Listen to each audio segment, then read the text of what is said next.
The big thing on everybody's mind after big announcement from yesterday. Thoughts on the Batman 2 getting delayed to October 2027.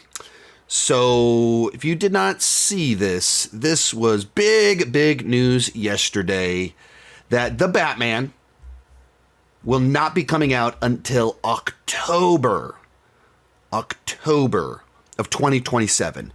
That will be 5.5 years after the release of The Batman, which The Batman itself came out 5 years after it was announced that Matt Reeves would be directing the film, in which case that's 10 years to put out 2 movies.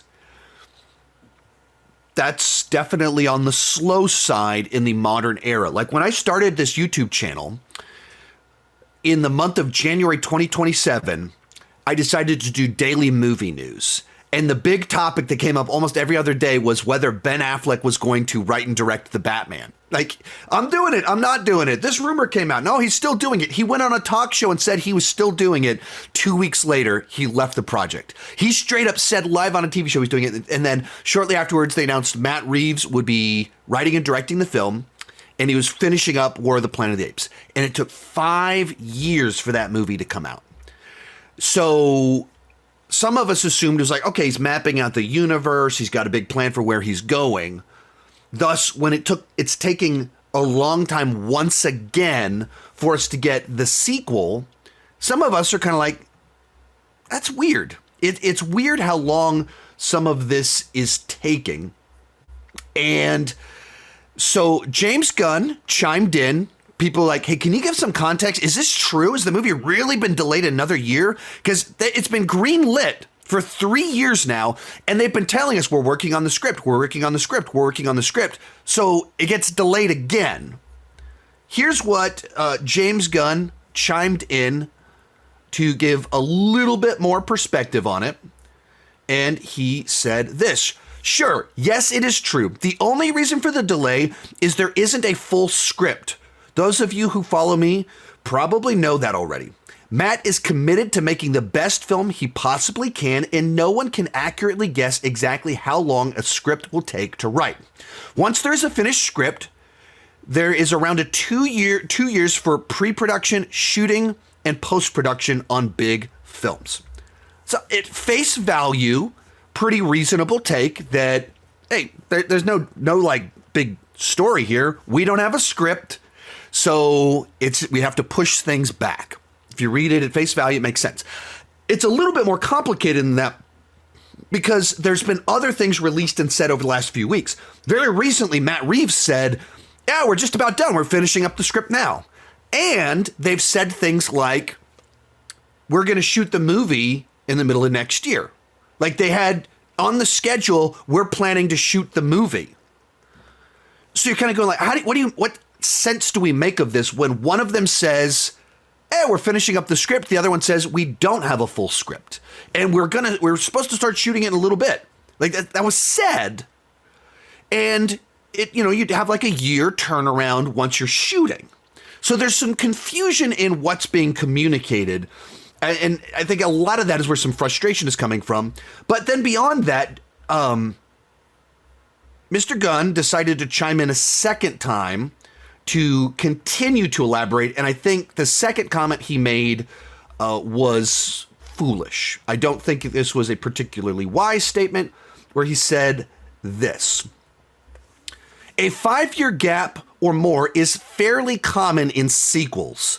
7 years between Aliens, 14 years between Incredibles, 7 years between Terminators, 13 years between Avatars, 36 years between Top Guns, and 6 years between Guardians Volume 2 and 3.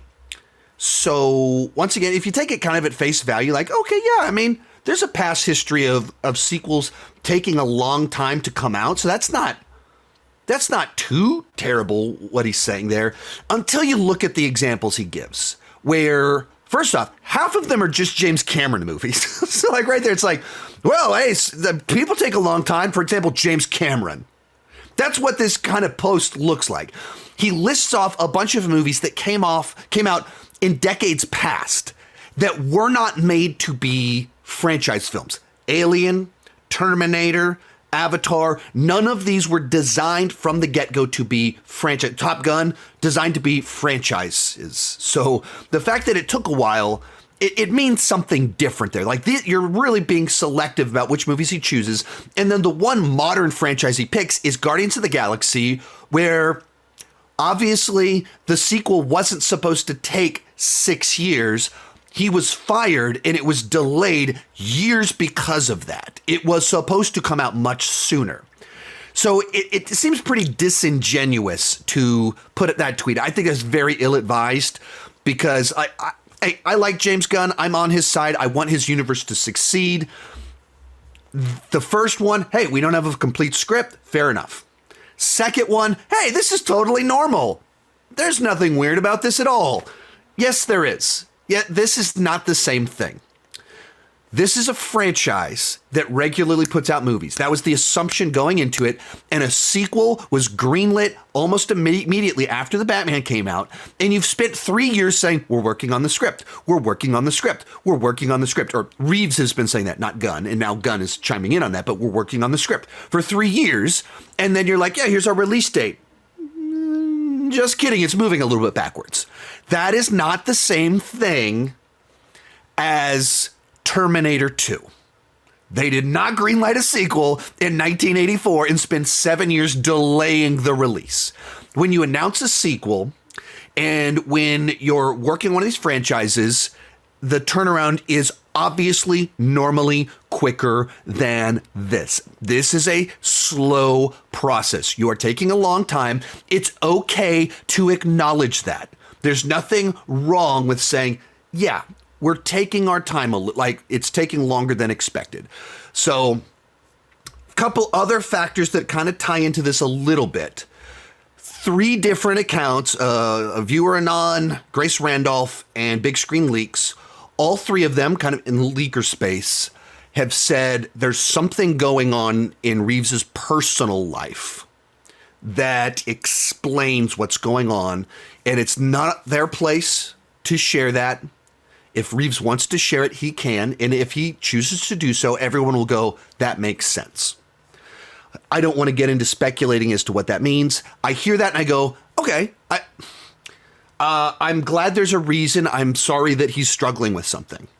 As someone that's commenting on movie news, all I can comment on what is officially out there, while like absolutely being aware there's probably this very personal human reason kind of explaining things. But the reality is this is a long time to write a script. And it's frustrating when you keep giving deadlines and pushing them back. And I've had someone argue with, what do you mean? How is this a long time to write a script? It doesn't take 3 years to write a script for a franchise movie. And if you're getting stuck, then if there's not this other explanation, once again, I understand. Let's put that aside, fully acknowledge that. But I do not want to speculate about someone's personal life. I can only deal with what we know. 3 years is a long time to write a franchise movie. And when you take this long, it feels like you're putting unrealistic expectations on your film that will be the greatest thing ever, because if you spend this long, you're creating that expectation. And the Batman, while I really enjoyed it, top 10 of that previous year, Batman movie I've been waiting for a long time, it itself took a long time to be written. And I don't think it is 3 years of writing a script worth of quality. Like, it's not that nuanced, detailed, layered, and like, how did you do this? Oh, you spent 3 years. Well, of course you spent 3 years. I don't think it's quite that level of great writing. I'm very positive on the movie, and I stand by all of that, but I don't know that it needed 3 years to be written. Likewise, that's the same feeling I have about this of like, I'm sure it'll be on the same level as the previous one. It shouldn't take 3 years to write a script like this, assuming there's not another thing affecting all of this. Other thing people are speculating about is, does this mean that there's DCU stuff kind of going on? People are like, well, the strikes happened. The strikes were a matter of months. You can take completely credit the strikes to Reeves and you go 2.5 years to write a script. That's still a very long time, in particular in this context. And what about that? Like, a lot of things happened. He's taking a long time to write the script. It's taking a very long time. Just acknowledge. Anyone that says this isn't a long time, I just don't think that, I think that's a bad read on how long it takes to write a script. But he starts writing the script And then Warner Brothers DC turns everything on its head. James Gunn comes in. We're starting a new universe. We're doing these Elseworlds. We were doing Batman Brave and the Bold. All this other stuff is added into the mix. And we'll get into another one where, there's another Batman movie that was also delayed. So people start piecing things together, the conspiracy theory chart, okay, are they canceling the other Batman movie and we're going to move this movie into the DCU? Is that what we're doing here? There's a lot of speculation going on. I at face value, what makes the most sense to me and ties with theory stuff, I think that there's probably something going on in Matt Reeves' personal life. There's probably someone or him is sick. I don't want to speculate beyond saying something like that, just category something like that is making it very difficult to complete work. And they like what he's doing and they want to respect that. Penguin was great. They want to respect that. So they want to allow this to be done properly. That's more believable to me than they're trying to mash Matt Reeves' story into the DCU. The cynical one that some people are speculating, that I really hope it's not this, is that they're waiting to see what happens with Superman to decide what they want to do with the Batman Part 2. I really hope that's not what's going on here. That this kind of cynical move of waiting to read the room and okay, do we need to use that to fix this or do we want to separate that? I hope it's not that. I hope there's not something like that going on, that legitimately there's something causing them to take total face value is what I prefer. There's something causing there to be big delays on writing the script, but they're confident in everything they're seeing. They trust Reeves to do his thing, and they just need time to do that. I hope that's the what's going on here. Most of these clips are pulled from my Patreon live streams. I do about 6 live streams every single month. For $2 per month, $20 per year, you can get access to all the exclusive videos and live streams. For $5 per month, you get your name on my end card. At the top tier, you get a 30-minute video chat with me each month. The link down below in the description has more information.